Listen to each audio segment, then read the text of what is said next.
Good morning, guys. MWUSA Season 2, Episode 251. I thought this would be a good day to talk about a beginner's guide to pit bosses. We want to talk about what a pit boss is, what they do, what the responsibilities are, how much they make, what their mentality is, all these different things. And so we'll start from the top here. If you walk into a casino and you play blackjack for the first time and you see someone called a pit boss behind the dealers and they're wearing a suit and they're dressed nice and they're typing stuff into the computer and they're verifying information and they're asking for ID and they're rating people, you think that this person is doing pretty well for themselves. They're a boss, the boss of the pit, right? Well, not true. Pit bosses don't get paid that much. In fact, a lot of the time, dealers will get paid more than pit bosses. So why would you want to be a pit boss? Well, think of it this way. You start a career at a casino. You're a dealer. You're getting older. You don't want to do as much work. You don't want to be standing there dealing with the customers as much. You don't want to be doing all the physical labor, all the calculations in your head. You want something easier. You've been doing this for a while. You're done doing this. All you want to do is ride it, to retirement, or maybe you're just a lazy person. You don't want to be a dealer, honestly. I'm not putting down pit bosses. I now have friends who are pit bosses. But a pit boss is not something you do because maybe it's a little prestigious, but it's not. You don't do it for the money, right? So what are the responsibilities of a pit boss? The pit boss has a lot of responsibilities. First, they need to keep an eye on the money, right? That's the biggest responsibility, is watching the money. A pit boss will watch the dealer. They will check the till, as I call it, to see how much money is in there. They know how much money was taken away by the last player that they won. They know how much money is supposed to be in there. They know how many large chips are supposed to be in there. They help manage and make sure that the dealer doesn't run out of chips, that there aren't too many chips, that there's the right number of chips in there. So they're monitoring everything. So I come to the table with a $500 chip and I color down to $25 chips. I play through and now I leave. I color up and I leave with two $500 chips. So they're updating in the computer that there was X number of, we'll call them purple chips in this case, X number of purple chips, and I added one. When I came in, I colored down to green, and then when I colored up, I took two, so the net is minus one purple chip. But they're checking all the chips, right? They're checking the dollar chips, the $5, $25, $100. They're verifying how many are there. So I come to the table, and there is, let's say, an even $100,000 in chips in the till, and I leave, and there's now 98,700 in chips. So I didn't just leave with 1,000. That player just rat-holed $300 worth. Rat-holing meaning they put it in their pocket, or some dealers call it down south or south. So I rat-holed 300. They know I actually left with 1,300 and not 1,000. So that's one of their duties, right? Now that's why in the rat-holing episode I talk about you don't want to be rat-holing when it's just you. I remember on Blackjack Apprenticeship a guy saying how he rat-holed and rat-holed and rat-holed, and then at the end of his time he left and the pit said, well, let me get that $900 in chips in your pocket and color those up too, because he was the only one at the table and no one else could have taken them. They knew how much was in there before, they knew how much was in there after, and therefore they knew how much you have in your pocket. So that's one responsibility of the pit boss. Second responsibility is to rate a player. So Lots of times you'll see a pit boss come to the table and they'll just tap a button on the computer and walk away. What just happened there? What's going on? So when you are playing rated or unrated, mostly rated, when you're unrated, they're a little bit looser with it, I noticed, and it actually allows me to get away with some stuff. But they'll type in, or they'll input into the computer how much your average bet is. So they'll come around, they're betting 100, they'll push the 100 and they'll walk away. They'll come back around, they're playing 2 hands of 400 all of a sudden. I'm going to put that in the system, and hey, this is an alert. I'm going to watch this guy. So part of what they do is trying to get the correct rating for a player so they can get the correct comps, but also so the casino can monitor what you're doing and seeing if there are any trends. Later on, if they review a player, they see that you're betting high on high counts, low on low counts. They can kind of piece it together and figure out what you're doing. We'll talk about that later on. But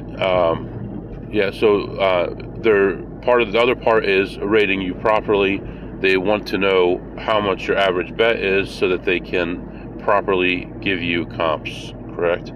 So one casino I went to actually is interesting. I've actually seen it at a few places, but they will actually have a button that they will push before the start of each hand. And what happens is there are sensors on the bottom of the tables, and all the chips, not just the high denomination chips, will have RFIDs in them, and therefore they will get an exact snapshot of how much money you put on the table each hand, and the computer will do the rating for you automatically. Now this is flawed, right? So I've seen in casinos like this where I'll put a $100 chip out, and then right before the dealer deals, they'll push the button, and I'll say, hold on, and I'll make it 300. And they'll push the button again. So it'll rate me twice as a $100 hand and a $300 hand, because they don't understand. All they think in their head is, right before I deal, I push this button. And they don't understand the whole concept of what they're trying to do there. So that idea is beatable. And I've seen the video where the guy goes into the casino and he discusses how he was betting anywhere from 1,000 to 5,000 or 1,000 to 10,000, but he had a $25,000 chip under some tight-fitting clothes on his knee. So he had a $25,000 chip on one knee, or one on each knee, and he would put his knee up, and it would touch the bottom of the table, and the sensor on top, which is supposed to detect how much money you're betting, would detect what was under the table and the top of the table. So it would look like he was spreading from 25 to 30,000 or 25 to 35,000, which is not a big spread, when in actuality he might be betting anywhere from 1,000 to 20,000. So that's an interesting idea, and when you give advantage players opportunities to win, they take them. So anyway, the pit boss now enters that stuff in. I don't know if I don't know the last time I've seen tables like that. I think that's mostly gone away, primarily because it's flawed and those sensors can go bad, and when they change the tabletops, they may not connect them properly, or they may be loose, and it's a big mess. So the pit boss will do that stuff. Another thing a pit boss will do, when you bought in for a certain amount of money, they will go from just keeping track of it in their head. Okay, this guy just came over here, he bought in for 200, go ahead, to, okay, now this guy's bought in for $2,000, we're keeping track of this, right? So if you're not rated, they'll pull out a slip between $2,000 and $3,000 generally, and they will keep track of how much you're buying in for. Now, a couple reasons for that. Obviously, casino is always nosy. They're your nosy neighbor. They want to know everything you're doing and the reason that you're doing it, and get into all your business. But it's part of the law too. A lot of state laws and federal laws will ask them at a certain point, usually $2,000 to $3,000, to keep track of how much you're buying in for, because you're buying in maybe a ramp up that may result in a cash transaction report, so or a suspicious activity report. So between 2,000 and 3,000, they'll generally put it on a slip. Then you switch tables. They'll take that slip to the other table. You'll notice that. Pay attention. You'll see that. They'll take that paper over there and stick it somewhere at the table. Usually there will be a little card swipe area in their computer for dealers swiping in and out for their brakes and things. And they'll sometimes put the paper there in that little swipe area, so it'll just be sitting there for other pit bosses to see. Once you go to another table, lots of times they'll start a new one, and they'll add that to the other one. And recently, 2 or 3 months ago, probably 3 months ago by now or more, I had that happen where a lazy pit boss copied over my buy-in from the first 2 tables to the 3rd table on that paper, and then when I bought in for another 1,000, they added all of them together, and they said it's a CTR, and I said, no, you're wrong. I did not go over 10,000. It was a big argument. I ended up leaving. I came back, and they apologized because they had screwed up. So make sure you monitor that as well. So if you're up to 7,000 or 8,000, you've gone to 5 tables, they've moved the paper over from one to the other, make sure you know how much you're in for. And if you're not in for that much, I even said I'll sit here and wait and let surveillance look at it and tell me how much I bought in for. Another thing a pit boss is looking for is your suspicious activity. You bought in for 5,000 on a $25 table or a $15 table. That's suspicious. Why do you need that many chips? Are you planning on spreading big? What's going on? So my advice to you, buy in for a low amount. I buy in for 10 units. I buy in for 8 units. You can always buy in for more if you need it. You can always bring more chips with you. So that's always a good thing that you can do. You can come to the table. It's a $25 table. You can come to the table with $500 chips and have 5,000 in your pocket if you want to spread big. You can do that stuff. You don't have to be in their face about it, and you can play those big hands and put those chips back in your pocket if you want to. But I would not advertise them on a table. And even in situations where I've been down $3,000 or $4,000 or $5,000 and bought in for 1,000 and got my money back and continued to play, I've colored up those chips and put them back in my pocket, just so they're not on the table. Picture yourself as a security person, and you see this guy's got 500 in chips, and all of a sudden he has 5,000 in chips on the table. Are you going to take a look? Are you going to wonder what he's doing? Are you going to pay attention? So I try to keep the least number of chips on the table and the least number of colors of chips on the table. Maybe 25 and 100, or 100 and 500, or something like that. But I'm not going to keep 5s, 25s, 100s, 500s, and 1,000 on the table.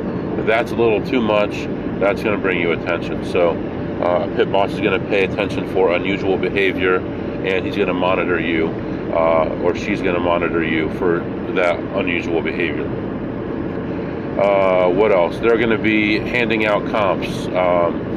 You get your butt kicked, now it's time to go eat, and you say, hey, please, Mr. Pit Boss, Miss Pit Boss, can I please have $30 to eat? I just lost $4,000. And they're going to say, well, let me check. And I remember times when I would play rated, I'd lose $4,000, and they'd say, no, you didn't play long enough. And I'd be like, what the? Are you kidding me? Look at how much I lost. And different casinos have different systems. And if you walk up with one $500 chip and you play it and you lose, they may not give you a comp. Or other casinos may give you lots of comps because they want you to come back. But it depends on the casino. Either they'll go by an average over time, so it'll be X number of dollars for X number of minutes or hours, or they'll do it by how much money you lost. So lots of times, if you play for a long period of time but you won, they'll still give it to you as well, because you risked the money and it would go by your theoretical loss. So different casinos do a different way. I've run into theoretical loss, which is most casinos. I've run into how much you lose, and I've run into, oh, you didn't play long enough for enough money, so which is also theoretical. But you come up with $100 chips, you lose them all in a row, they may not give it to you. So just so you know. Also, there was a casino that for a while, I'll tell you what it is because it doesn't matter anymore. In St. Louis, there was a law that you couldn't lose more than $500 in 2 hours. And so you buy in for $500, you lose it in 45 minutes. You go in to buy more, and they say, no, every even hour between 2 and 4 o'clock, it can only be $500. So people would hold on to chips, or I would have my wife buy in and I would buy in, but in those cases you couldn't lose any more. They didn't want to lose you, so they'd give you money to go to the steakhouse or to the deli and pick up something and keep you there for a little while, so that when the 2 hours was up, you could buy in for more. What else? Cash transaction reports, suspicious activity reports. That we've done episodes on this briefly. Cash transaction report, when you go over $10,000 in cash purchases. If you bring $8,000 in chips and you buy in for $5,000, it's not a cash transaction report. So keep that in mind. If you're playing big, you could bring chips with you and not go over the limit. Also, currency transaction report could be as little as $4,000. If something unusual is going on, they're wondering what's going on, but it's not suspicious enough, they could do it for less than $10,000. It's very rare, but they're allowed to do it for less than $10,000. They could use the excuse that, well, I think you bought in for X amount before, but we didn't keep track of it. Just to get your name, they get sneaky sometimes. So disagree with me if you want, but I've seen it happen. Suspicious activity report. Casinos do not want to do these. I can tell you, I've seen people buy in for $8,000 in ones, fives, and tens, and they have not done a suspicious activity report. I've brought it up to casinos before, and they're like, oh no, they probably knew who the person was. They don't want to do this because it brings attention to themselves. A suspicious activity report is when they don't, when things don't add up, where you got the money from. You've been a player there for 10 years, you buy in for no more than $150, and then all of a sudden, in one day, you brought in $8,000, and you're not playing rated, they don't know who you are. That could be a suspicious activity report. You buy in for ones and fives and tens. That could be suspicious activity. Where do you get all? Are you like the best stripper in the world? You made $8,000 in ones last night, or what's going on? Why are they all folded up that way? So I remember one casino, I bought in for $11,000. I didn't realize that they were keeping track because I was playing unrated, going to different tables. They confronted me. I didn't give it to them. They told me I could come back, but I'd have to give them my ID. I came back, and they confronted me. I finally I did give them ID because that day also I was about to approach a CTR, and it turned out they had not done a suspicious activity report on me like they should have when I won over $10,000 and didn't give them ID. Why? Because it makes them look bad. They didn't follow the law, and they actually broke the law by not getting my information when I went over. And they did not file a suspicious activity report. Instead, they ended up putting all the activity for both of those days on one day, and that resulted in me getting some huge comps going forward. And then finally, when those all died down, I stopped using my card again, and I'm mostly forgotten again. So that's another thing. And then also, when pit bosses notice that you're doing something that's unusual or might be card counting or cheating or something like that, they contact surveillance, and surveillance will look and pay attention to what you're doing. Now, a lot of them will have milestones before they do that. A lot of them will do it by gut feeling. One casino I go to, at $2,500, will take your picture. Other casinos, generally I go to, or bigger casinos, they won't call surveillance until you hit $5,000. $5,000 in buy-ins, they notify surveillance. Oh yeah, we know that guy, no big deal. Or, okay, we'll keep an eye on that guy. Let's see. Figuring out if you're a card counter or not. So a pit boss may stand behind the table or behind you or whatever, and keep an eye, maybe count down the deck for a few hands and see how your bet moves. So you have a true 2 and you're betting $200, and then it goes to a true 3. Well, they don't know it went to a true 3, but they're counting, and they know the count went up by 10 units. They don't know what the true count is, but all of a sudden you're betting more, or you get a bunch of large cards, and all of a sudden you drop your bet, and you're moving. You seem to be moving with the count, and then they may notify surveillance. So lots of times, pit bosses that don't know me, that I'm betting high now, and the count goes higher, and I may keep my bet the same temporarily, or maybe even drop it slightly, not a lot, because I don't want to lose EV. Or the count may go down. I might leave it the same while they're standing there, just until they walk away, which is usually only a minute or two. It just seems like forever because you're nervous, or you're being watched or whatever. If I see them standing there, I may do something like that. I may throw out a $5 tip for the dealer, as much as I don't want to. If I have a $2.50 chip, a couple, $1 chips, a $5 chip, I may throw it out, or I may even put it on a side bet. Something I do sometimes, I will put a $5 chip on a side bet when the pit boss is watching me, and I'll tell the dealer, hey, if this hits, I'll split it with you. So although I'm getting bad odds on it, I'm not exactly 100% tipping the dealer. I win 4 units, I give them 2.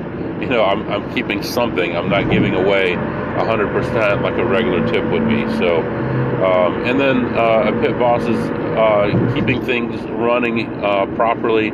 They're notifying someone that, hey, the dealer's running out of chips. I need 2,000 green, 4,000 black, 10,000 purple, or whatever colors you have in your area. So they want to make sure they don't run out of chips. They want to make sure that they're dropping the right kind of chips. So in areas where, let's talk about tips first. They may have a limit of $5 chips that you drop. They may have a limit of 25. So if a dealer's getting tipped $100, they may, in that area, only drop $5 chips. So that's $25 chips. We need to order more. In areas where there is some kind of an ante, they need to make sure that they're coloring up the ante chips to quarters before they drop them. If it's a poker thing or whatever, or I don't know. Well, poker has the side stuff that they drop, but you don't have a pit boss there. If you're on a craps table, you're watching and keeping things running properly. The pit boss is watching the table boss, who's watching the dealers, who are watching the players. As they said in casino, this guy watches this guy, who watches this guy, and I watch all of them, or whatever. If you've ever seen that movie, so there's a lot of stuff that the pit boss is doing. They're keeping everything running. They're also helping people with their breaks and making sure the right people get the breaks when they're supposed to. Generally, a dealer will deal 20 minutes or 40 minutes and go on a 20-minute break. And then there's limits. I think an hour and 20 minutes generally is the limit before they have to take a break. So they're keeping all these balls up in the air. The break runner may not know how to deal baccarat. They may not know how to deal Pai Gow. They may not know how to deal 3-card poker. So you need to keep all those things running properly. And then also, and the least of their responsibilities, in my opinion, from what I've seen over time, is keeping the players happy. Lots of times, there'll be a discussion because there's something weird happened. And the other day, a dealer, I didn't even mention this on the podcast, a dealer skipped me. It was me and another player. He was playing two hands, and I was playing one hand. It was a negative count, and the dealer skipped me. They dealt to the other player the two cards for their first two hands, and then I stopped them. I'm like, what that? And they came back around, and the pit boss came over and said, okay, deal to yourself, deal him the other two cards, and then deal to yourself again. Then they dealt two cards to me, and they asked me if I wanted them or not. And it was kind of an unusual situation. I was like, okay, well, I've got a 18 against a 9. What should I do? And the right answer, even though it was a negative count, and they don't know him, and it's a negative count, and the pit boss is standing there, I wanted to keep the hand because most likely he didn't have a 10 underneath, or she didn't have a 10 underneath, but, I wasn't really sure, actually, but I gave up the hand because you're supposed to assume the dealer has a 10 underneath, and I don't want to bring attention to myself. So I ended up giving up the hand. The pit boss took care of that. Other times, something weird will happen, and they'll burn a card because it was exposed, or some weird thing happened, or they did something out of turn, and then they'll ask the players, okay, do you want to keep the hand or not?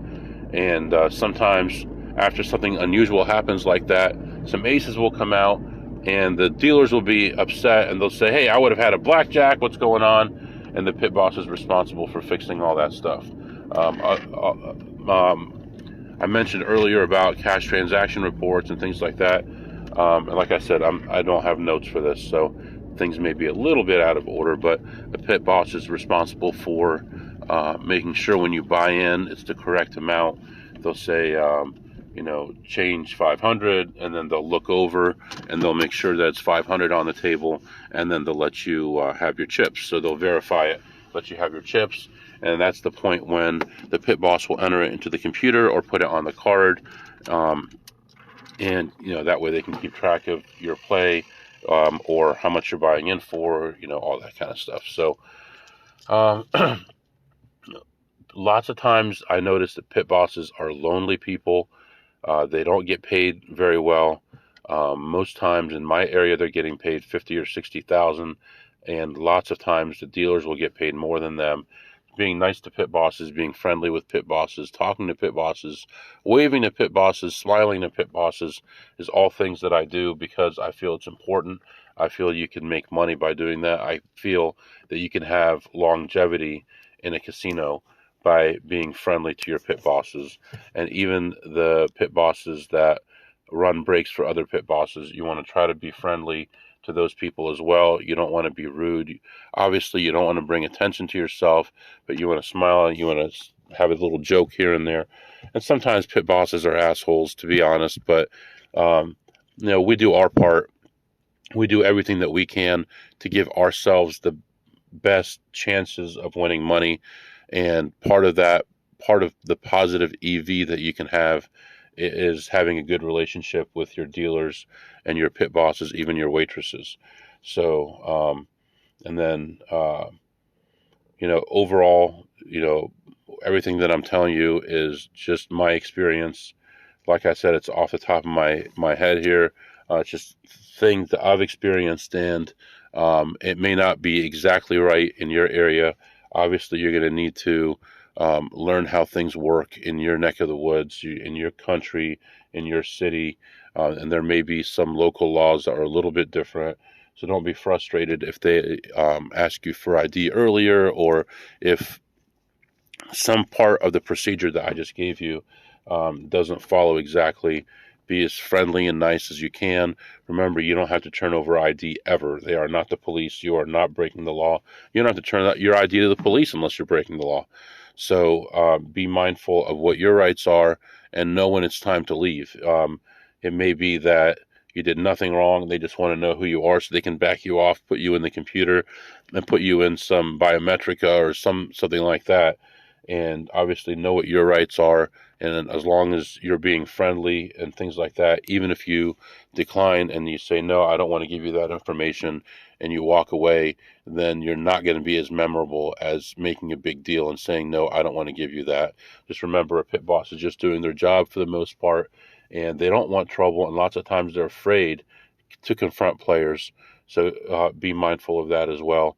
And yeah, that's about it. If you have any questions or comments, let me know. If I missed something, let me know and I'll add to this episode. MWUSA21 at gmail.com, MWUSA21 at gmail.com. See you next time.